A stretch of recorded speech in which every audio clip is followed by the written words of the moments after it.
welcome to the Yuppie Flu Show. I'm Bobby. Solo episode. I'm here outside of some visitor center. Here, I tried to record at the park, but people kept staring at me. They just kept stopping and staring at me.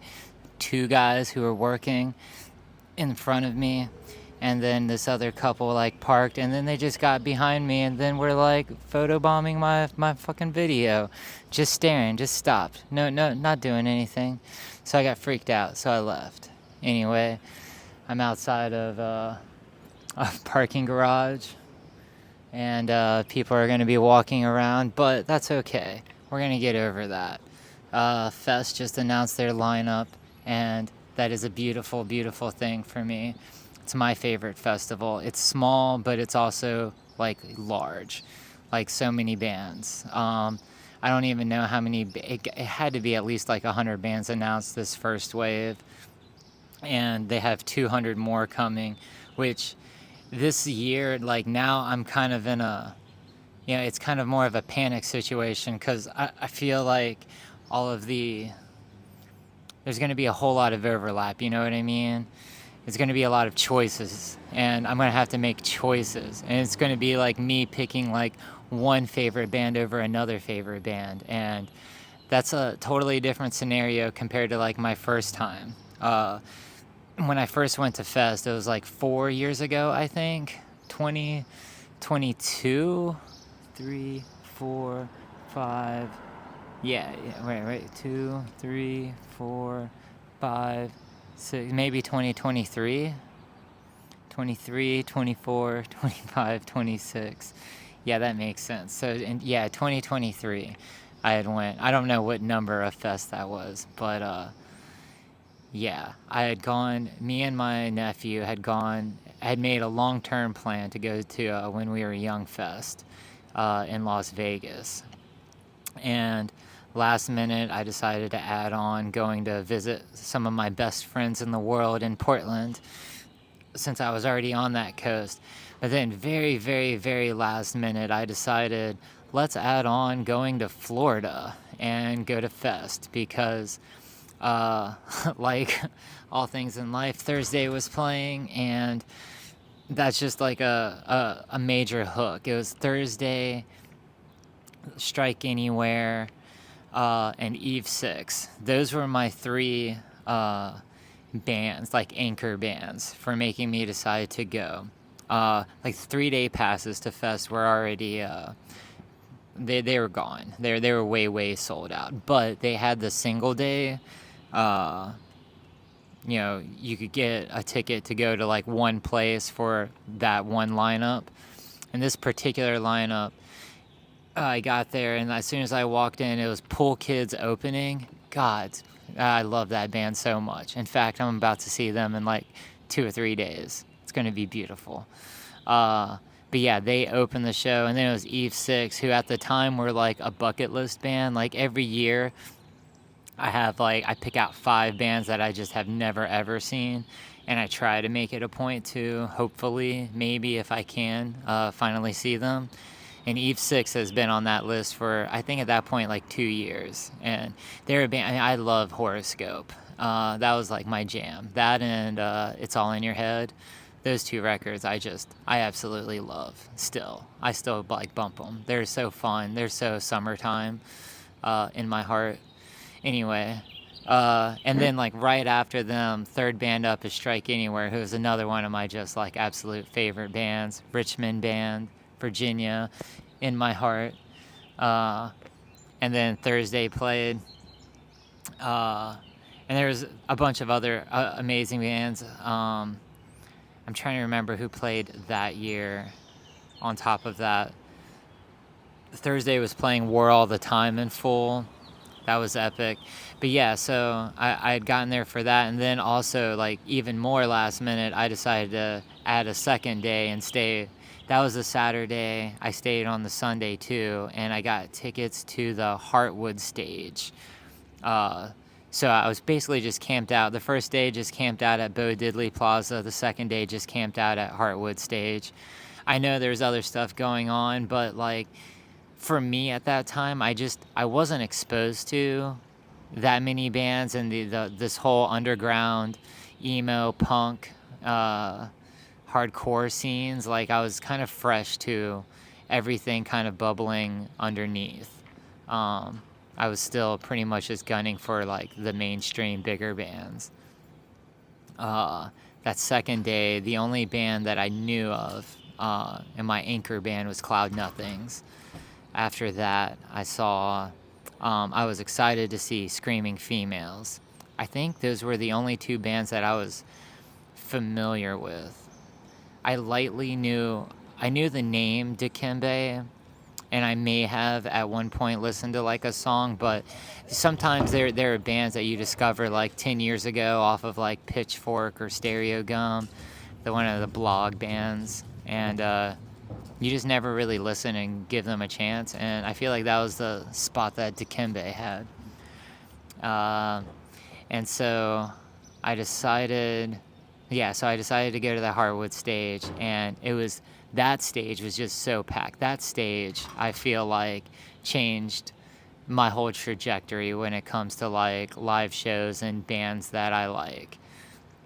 And that was just like, that wasn't even that like low in the underground, but like I think Saturdays at Your Place opened that stage. I remember Free Throw playing, and just like the huge crowd that came with them. Like the crowd easily tripled. Like it just seemed like there was like all of a sudden like 1,000 people like crammed into that outdoor stage, or outside of that outdoor stage. And then they were incredible. Who else played? Dikembe played. They were amazing. That was definitely like, wow, how have I been sleeping on this band forever kind of like feeling. Just lots of people walking around me now all of a sudden. And then yeah, Cloud Nothing. So Prince Daddy and the Hyena played. Incredible. Yeah, so that just changed it. And then it was like walking around, getting coffee in between, and like chasing the geese around. It was such a wholesome time, and like the crowds there were so cool to hang around and befriend. I don't know that I made any lifelong friends, but they were. It was just like, sometimes you walk into a space like that, and some of these like music festivals, and you just get like such like a warm feeling, and that's like one of my favorite things.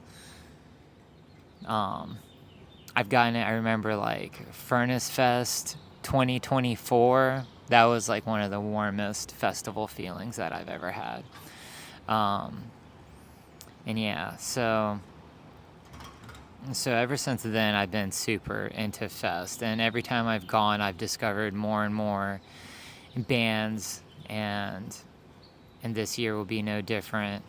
Festival season is starting next month in May for me. I'd really only chosen, just due to like budgets and like gas and hotel prices. Even my Fest hotel, I had like booked like maybe a month or two ago. They let you like reserve it and like pay later. I love that kind of. But I knew I was going, so I was like, let me just go ahead and like book this hotel room. And last year, I actually stayed in like the nicest hotel. The first year, that I was only at Bo Diddley in Heartwood, I stayed at the most awful, one of those OYO, like little dingy hotels where like you paid a $20 cash security deposit, and it was awful. Like it was probably the worst hotel that I've ever stayed in, and I've stayed in a god awful lot of them, and a lot of really cheap ones even cheaper than that. I still think that was like $80 a night, and as soon as you walk in, bugs everywhere. Like you could see the bugs. Like, usually I think that's, like, a bit of a myth when you hear people talk about, like, "Oh, I turned on the light and I saw, like, a cockroach run across the floor." But no, that's how it was. And then you walk into, like, the bathroom and half the wall was, like, kicked in. It was nuts. Um, and, like, I remember, like, staring at the bed and wondering, "How do I sleep in this?" Like, stains everywhere. I pulled in my own blanket and just slept on top of the bed. I think that was one of the first times I'd really ever had to do that. And then the second night, after the Heartwood Cloud Nothing show, I went back and they had locked my door. Like, you get your key card and occasionally it just stops working. Well, they were like, "Oh, I think you only booked one night." And I'm like, "If you're sure that I only booked one night, then that's great. I'm going to leave right now at like midnight and drive back to Orlando and try to drop off my Uber at like 2 or 3 a.m. Or no, I drop off my car rental at like 2 or 3 a.m. in Kissimmee, Florida, and then I waited an hour and got a ride to another hotel, and I blew the rest of my money on like a hotel to sleep at for like 2 hours before I had to catch my like 6 a.m. flight home. It was insane. That whole experience in Florida that first time, I'm surprised I enjoyed it. The music was all that I enjoyed. Everything else about that experience outside of like being in Gainesville was a fucking nightmare. Yeah, I remember I had flown in from Portland into Orlando. Sorry if this is all over the place. But yeah, that first time, I flown in from Portland to Orlando. I had booked a car rental through, not like a normal place, but they have like those like ride share style ones called Turo, I think it was called, was the company. But you could like book car rentals through that, and my car rental I had on accidentally, I guess, did it not for the day that I showed up, but the day after.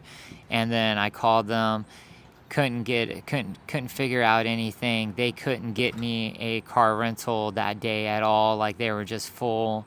So it was a nightmare. So I was at the airport.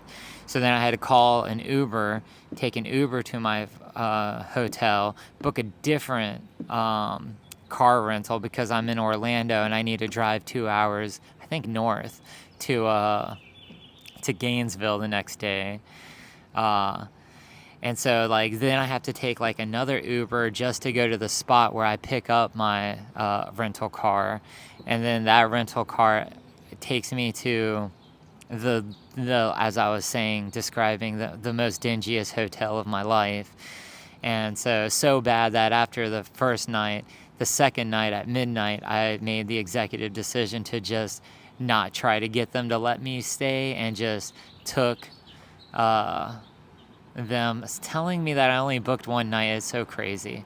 I even have like the receipts, but I was so happy for them to like just give me all my money back that I just got in my car. I drove all the way to Kissimmee to where I had to go to, like, so the pickup and drop off spot for this car was like outside of like a closed down garage.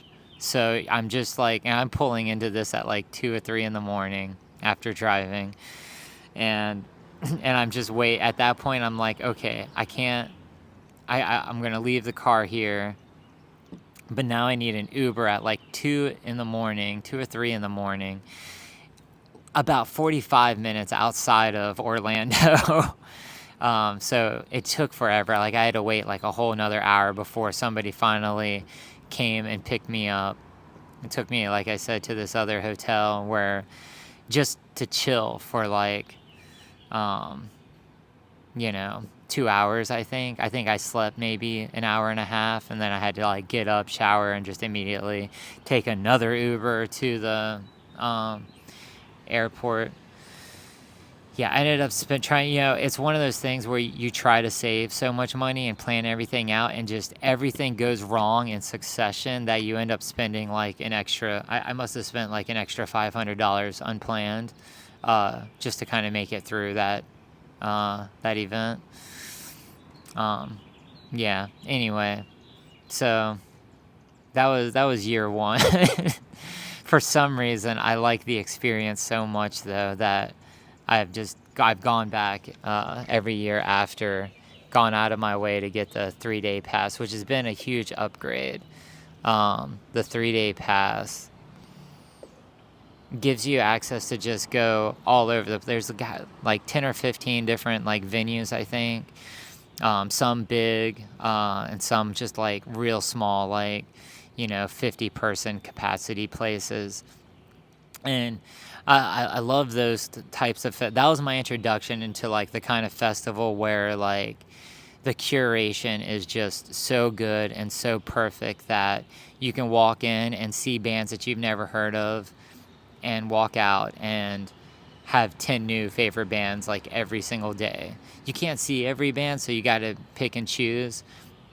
But in the cases where you go and you show up and you're like, oh, I know like one or two like bands, I don't even listen to other bands that are on lineups now. Like I just go and I just go see them.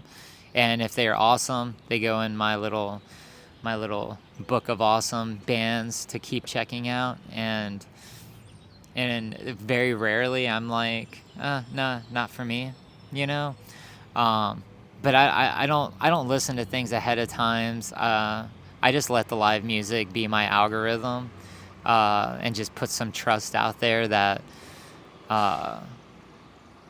whoever's curating these festivals does like a good job. And that's kind of always been the case, like from even like genres that I've never really fucked with in the past, like ska. I would have told you never really been into them. And there's one band, God, I just can't remember their name. They played on that first fest with Thursday and Strike Anywhere. The fact that I can't remember their name, they're such like an obvious band for ska music. And god damn if I can't like remember their name now. But anyway, now it's kind of like every time I get introduced to another ska band, I'm blown away. I'm kind of mad that I was such a douche about not being in. I was such a sad boy that like my whole life growing up I could never be into ska music. And now I regret that because it's so much fun. So this festival season we have Stoop Fest. It'll be my second time going to Stoop Fest. That's in a couple weeks, near the beginning of May. I went last year just on a whim. Last year I went to a bunch of them. Last year was crazy. I blew a lot of fucking money and spent a lot of fucking time in hotels and just traveling all over, going to as many different ones as I could. And Stoop Fest, that one was like sometimes you are planning things ahead, and like and so they announced their initial like not lineup but like early bird ticket type thing back in like I don't know November, December of last year. And so I just immediately bought that. And then of course 2026 happened and my budget just doesn't really fucking exist. And so that became like the only one that I was really going to go to. I had pretty much just decided, all right, I've committed to Stoop Fest in Michigan, Lansing, Michigan. God, that place is so cool too. I like Lansing. I like Michigan. Michigan is so just great. I'm kind of mad that I'm not going to go to Pug Fest this year.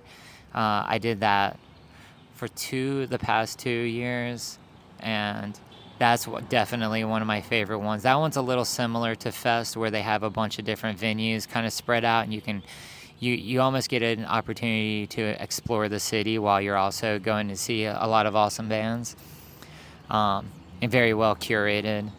But Stoop Fest is the same way, where they have just a bunch of like house venues and real venues and an outdoors, 2 outdoor, 3, I don't know, a couple outdoor stages. So you can kind of just run around the whole downtown area, and that's really fun. Last year, I think I went expecting to see 2 bands. And that's what I'm saying. Like, I encourage everybody just to like pick a cool festival and just go. If you know 1 or 2 bands, like let them be your anchors, and then just go be exposed. Go walk around. Just see bands. I knew Dollar Signs, who I wasn't.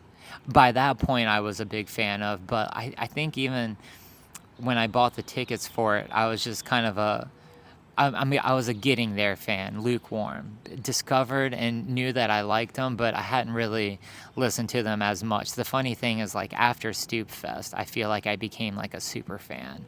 And also, originally announced for that lineup was Rodeo Boys, who is another one I would kind of put in that same camp, except, last year they put out that record Junior, and then I kind of became a super fan, and I've been pretty obsessed with trying to catch them again ever since.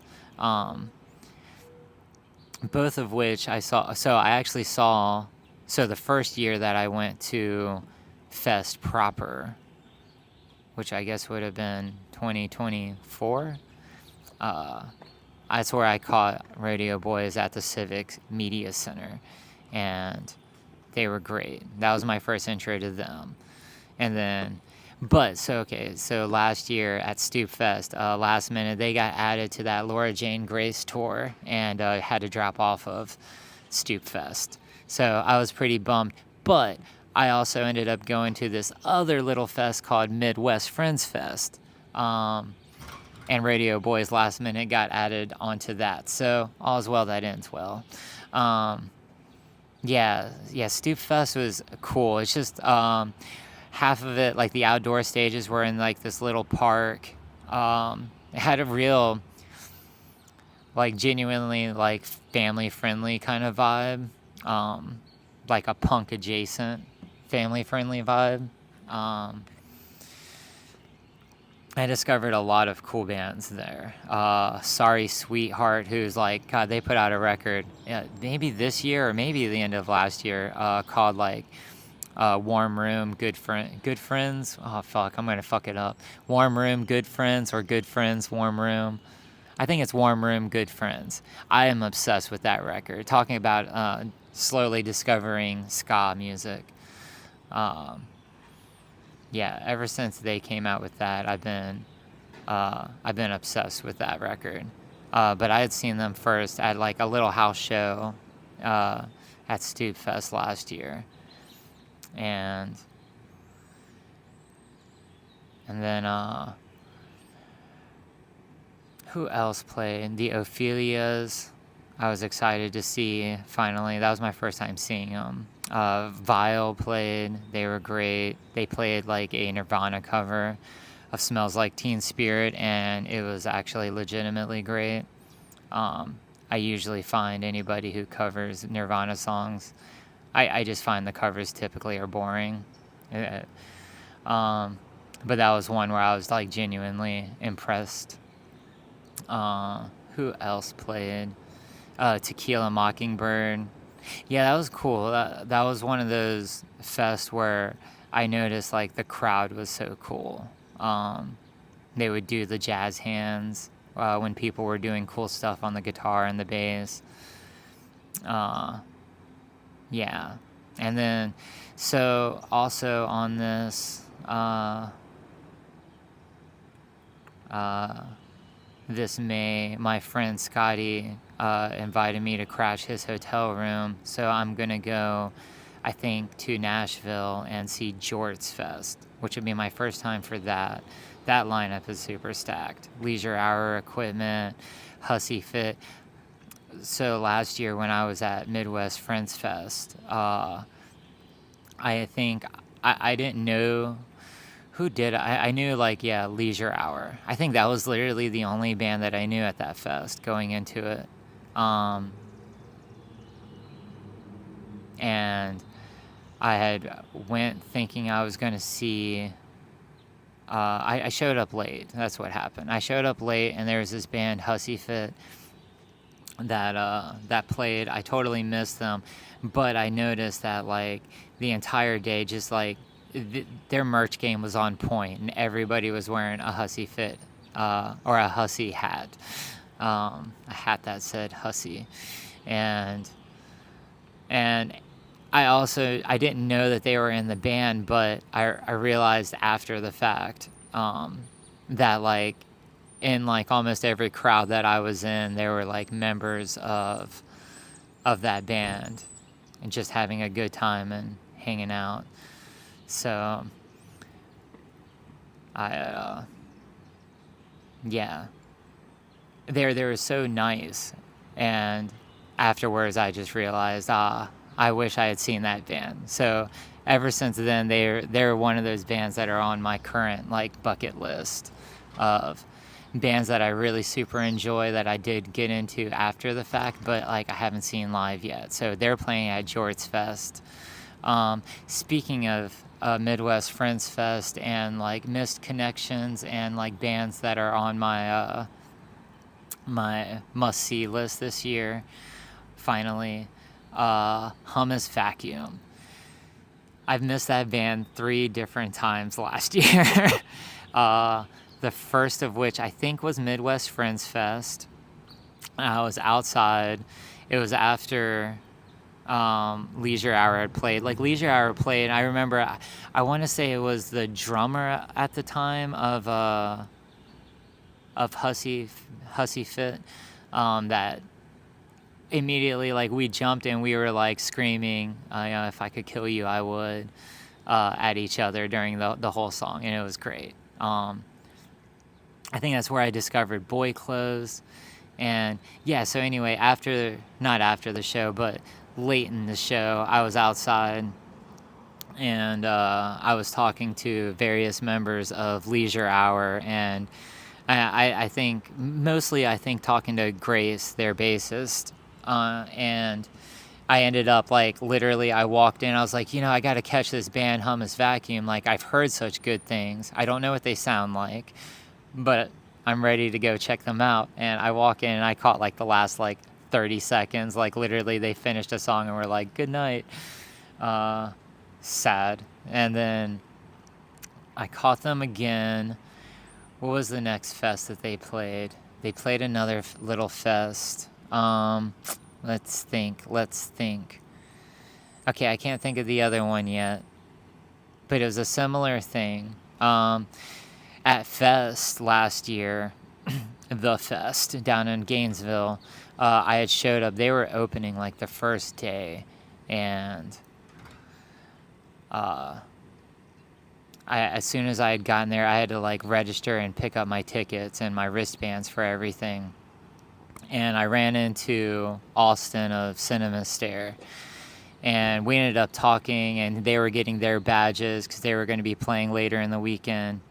And so we, I guess, just talked a little too long, and so I walk over to where Hummusvacuum is going to be playing, and they're already packed out, and there's an enormous line. Sorry, there was a cop there. That kind of freaked me out. Sorry if the last like 5 or 10 minutes have been more choppy. He was just staring. God, there are people just staring at me today, freaking me out, man. That was probably the worst one. I'm surprised I didn't just quit. Anyway, yeah, so Hummusvacuum at the fest last year. I pretty much talked to Austin too long, and by the time I got over there, not only was it full, but there was a line out of it, way out the door, like 100 people at least. It was outside of Lucy's, and they were doing different secret shows there. And I think, like, I don't know if it was right after Hummusvacuum or maybe 1 or 2 after them. There was, like, one of the first secret shows. And so, yeah, people were just packed out way early. So it was impossible. I listened to them a little bit from the outside, found some cool people to smoke with, and that's pretty much that was the 3rd time that I had missed Hummusvacuum. What was the 2nd time? I can't remember now.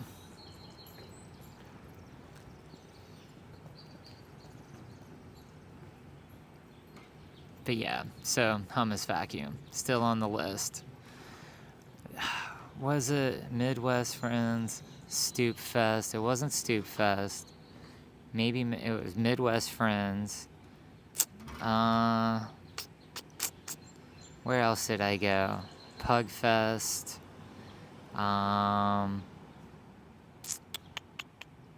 Were they at Pug Fest? Did I miss them at Pug Fest?